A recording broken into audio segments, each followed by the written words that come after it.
Hello everyone, this is Tribecast episode 23 and my name is Marina. This week we are gonna tell you one of the biggest secrets of Tribecast production.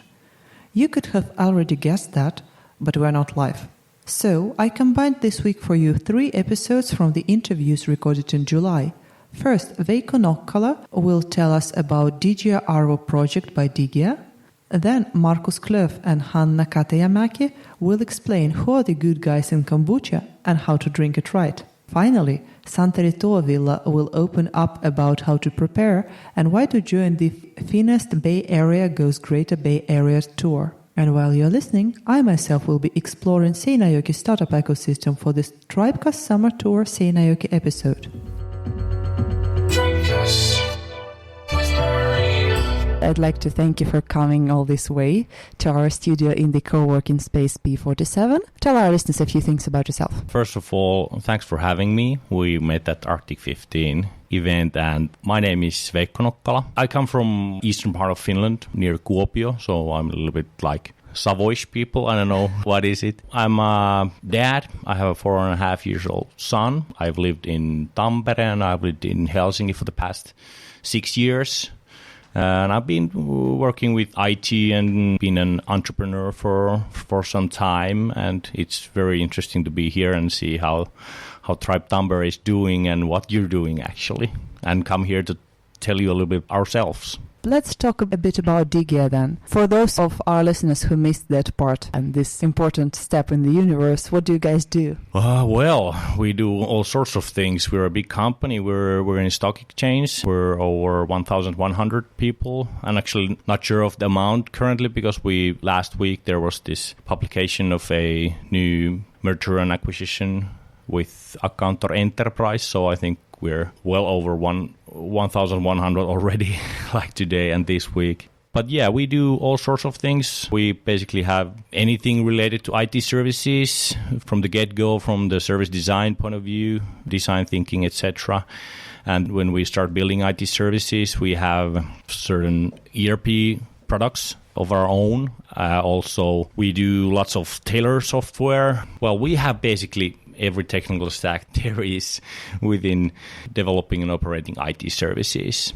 And like big part of our company is also the continuous operations of the IT services. Right. How long are you working with the company? A little over 2 years for now. When I got to Digia, it was one of my good friends who I met through DevOps Finland in those meetups in Helsinki, and I discussed with him and we both of us saw the possibilities that Digia could offer me and how I could help Digia and Digia's customers, and it's been a blast ever since I joined in. I love my work and I love our teams. They're so great.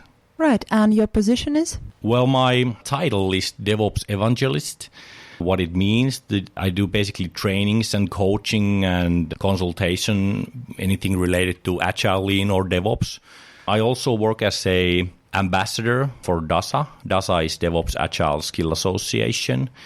I work for their ambassador in the Nordics. Currently, we're actually setting up a DASA meetup in Helsinki in September, which I'm very keen on. Is it an open event? So can we invite our listeners to visit it? Yeah, it's an open event. Limited seats though.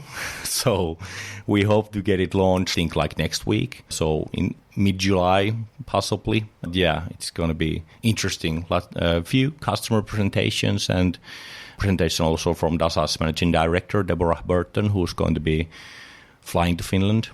Okay, sounds interesting. But back to Digia. Can we consider Digia to be a startup or a scale-up, or is it just like a normal business? Well, as I mentioned earlier, Digia is in stock exchange. And we have lots of history. Big part of our business was developing Nokia phones. And well, everybody knows what happened to that. So we have to sort of shed our skin, so to speak. But yeah, I would say we have certain parts within our company that are startup-y, so to speak. We have purchased some companies that have maintained their sort of a startup culture, and that's always fun and great to visit the site where the guys are. And we have different kind of cultures. We're in different sites around Finland. We have different kind of technical skills and different kind of skill sets for all of us. So that means that every site and every unit might have their little bit of their own culture, so to speak. So basically in Digia you believe in diversity within the team? Most definitely, yeah. Surely like a diverse team is better than a team without diversity. When we talk about cross-functional autonomous teams, that means basically that there are different kind of skill sets and different kind of people within the team, and that works charms. Okay, I know that Digia is doing quite many projects cooperating with startups. And there is this recent project, which probably you'll better tell more than I can tell our listeners. Yeah, so we might be talking about Digiarvoa 2019 competition. Exactly. Right, this one. Yeah, we're so excited about that. We launched it like a little over a month ago. I don't remember the date correctly, but it's a competition where we're looking for new ideas, concepts, projects, startups, where we could further Finland's digitalization. And the winner gets a 100,000 euros prize, which means a investment to the company, project or concept, whatever the winner is. Or it can be our work, because we basically have all the skills necessary to build whatever IT service is needed and operate it. So we're very excited about that, and it's been quite busy past few months getting this competition ready and publishing it, and then talking about it in Arctic 15, which was a great event for the competition, and for me personally, I loved the event. Yeah, I should say that the event was fun, and for our listeners who did not make it there, I would recommend to listen to episode 19, where you can hear some of the speakers of Arctic 15, including Peter Westerbacka, talking about the event and, well, startup life. But back to Digia Arvo, is the application round already ongoing? Yes, we've been accepting application right at the day when we launched. We have already quite a few applications. Some of the applications have been made public. We asked within the form that can it be public. So there are some of the proposals out there for everybody to see. We've been talking a lot with the startup community, different startups. They've made promises to do their proposals in the coming weeks. So hopefully we get even more public ideas in the coming weeks. And the deadline for applications is? 8th of August. Right, so there's still quite some time. And besides being in the digital, like that the project is in the digital sphere, is there any other requirements? For example, should it be like a pilot stage? Should it be already like a product? Is there any requirements about the team which creates the product? Something like that. Well, if you check our website, digiarvo.fi, you can see the rules. The rules page have some sort of criteria that we are looking into when we see the applications. And of course, if you go to the site, you see there's a few videos. First video is on the front page from our CEO, Timo Levoranta. He talks a little bit about the background of the competition, what we're looking into. And there's another video on the application form page recorded by me. Or I'm presenting in the video. So it's basically you talking. Yeah, it's me talking. That could be the way you say it. On the front page, there's also the 3 cornerstones of our also what we believe strongly in. What's the future digitalization about? Mm-hmm. So it's about platforms and ecosystem. It's about valuable data. It's inspiring customer experience. So these 3 are also some sort of cornerstones that we are looking into within all applications. Right, I got the platform and the experience part, but what does valuable data mean? Can you explain it to a technical idiot like I am? Mm-hmm. I'm not our data analyst expert, but I work with them closely. And basically, every company has lots of data, but it's just lying around, so to speak. The data architecture is traditionally thought just about this is the system and this is its data. So we are looking data as more of from a holistic point of view. So how can we create value from the data? So that means that the data must be accessible.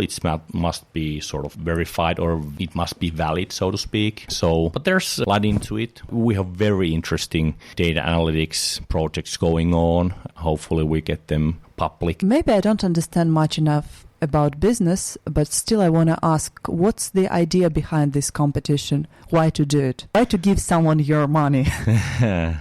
Well, I think it goes, as I said, I have worked with Digia for 2.5 years. And to me, I have felt that our company is progressing further and maturity of the company is advancing. And we have done lots of work for our culture. I think our culture is going in a very good direction. We're also did our new brand. We launched our new website, digia.com, recently. And this is all basically part of that big picture, because to some, we might have been seen sort of a old and dusty company, but we're surely not that. And this sort of competition is something that I hope, and we hope that it really tells everybody that we're a great company and we do great things. However, supporting startups for me sounds a bit like feeding your rivals. Aren't you afraid of that? Well, surely we talked also about that when we started talking about this competition, and we didn't see that as a sort of issue or a problem. We have discussion with different startups all the time. Our CTO, Juhana Juppo, meets them constantly, basically. A startup community is something that there are very bright people, very, very intelligent people. Yeah, I think that's something that we're always looking into. As a caretaker of the local startup community, I cannot but agree with you. Those are mostly very proud, intelligent, and interesting people. Basically, I have one last question. As a person who has some experience within different parts of Finland, both like personal and professional, how would you generally estimate the situation with Finnish startup ecosystem of nowadays? Is it active? Is it dying? Is there like a bunch of lonely, crazy idiots just doing something nobody cares about? Well, I started my entrepreneurial work when I was 15, when I was living in Kuopio. When I lived in Tampere for 8 years, I went to school in Tampere Applied University. After that, I worked as an entrepreneur in Tampere, but it was an IT security kind of a company, so it wasn't sort of a startup. And to me, how I see startup scene, so to speak, I have lots of friends that have gone through startup phases within their career, have been successful and not so successful all the time, but that's the startup life. Like relating to that, I know like Slush was something that basically the startups rose from the ashes, or at least came through the roof, so to speak. So everybody started talking about startups. But I would say like now we're sort of more live through the hype, so to speak, the slush, to me at least. I thought about it. So, but I think like the startup scene now is very strong, and startups are more realistic with things and etc. At least like within this competition, the startups that I've met, wow, I'm very, very interested about their work. I guess at this point, since you mentioned Slush, I have to invite you to Stream Startup Festival, which is a Tribe Tampere Community Startup Festival, which will happen in October. Some people say that it's kind of like Slush, but a bit more homely atmosphere. You're mostly welcome, both you personally and Digia in general. Thank you very much for this interview, Veikko. It was fun talking. Hope you enjoyed it as well. Thank you very much, Marina. It was great pleasure to be here, and all the best for the Tribe Tampere community. Thank you.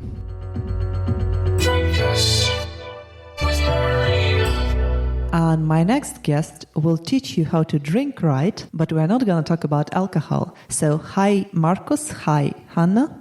Great that you made it here for the studio today. Hello. Hello. Right. And first things first, please tell our listeners a few things about yourself. Maybe I go first. Yeah, I'm go ahead. Markus Klöf, and I'm serial entrepreneur, and I moved to Tampere. I don't know, it's probably already four years ago or something like this. Since I've been here, I've been working with different startup companies and startup organizations, Tribe being one of them, and then also Startup Hub, and then the Stream Startup Festival. But also currently been working and putting my main focus on the latest startup that we founded, which is this great company called The Good Guys, and it's making kombucha. Yeah. Hello, I'm Hannah, and I am a first-time entrepreneur, actually. I haven't been in this scene before, and my education is in healthcare, and I'm a registered nurse, and I used to work in the hospital here in Tampere and all over Finland exactly. And yeah, we are a group of friends who started the Good Guys a year and a half ago, and it's been an amazing ride. It's crazy that it's already been a year and a half. Yeah, time flies. Sometimes it feels like 10 years, and sometimes it feels like a month. Yeah, my body says it's 10 years.